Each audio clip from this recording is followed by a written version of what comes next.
Évangile de Jésus-Christ selon saint Marc. En ce temps-là, Jésus et ses disciples arrivèrent à Bethsaïde. Des gens lui amènent un aveugle et le supplient de le toucher. Jésus prit l'aveugle par la main et le conduisit hors du village. Il lui mit de la salive sur les yeux et lui imposa les mains. Il lui demandait « Aperçois-tu quelque chose ?»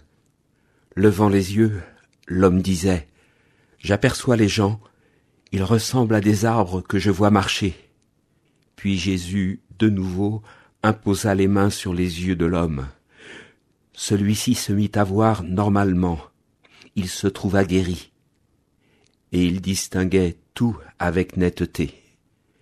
Jésus le renvoya dans sa maison en disant « Ne rentre même pas dans le village. » Frères et sœurs, c'est tout à fait étrange cette guérison en 2 temps. J'avoue que je saisis pas complètement. Alors j'ai cherché, un peu loin j'avoue, et j'ai pensé au baptême et à la confirmation qui sont aussi en 2 temps.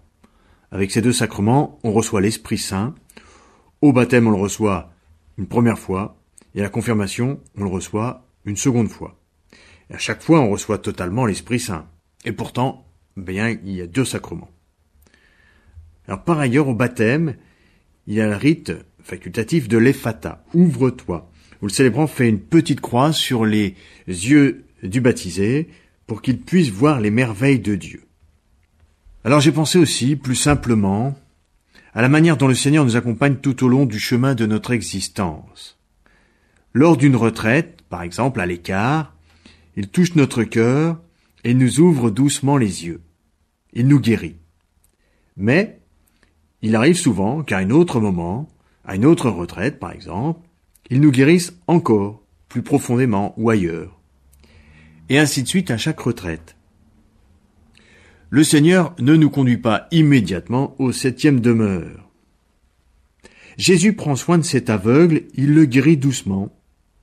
Et quand il le renvoie dans sa maison, et non plus au milieu du village, j'y entends comme le début d'une vie plus intérieure, plus personnelle et plus liée au Seigneur.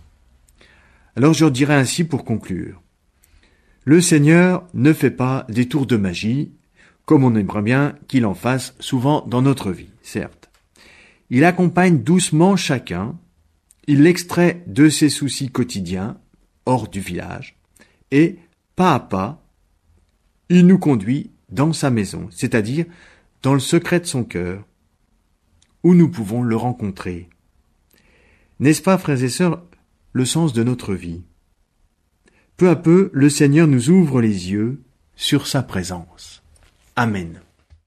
L'évangile du jour était commenté par le père Augustin Drillon, curé des paroisses Saint-Martin du Val d'Erdre et Saint-Pierre sur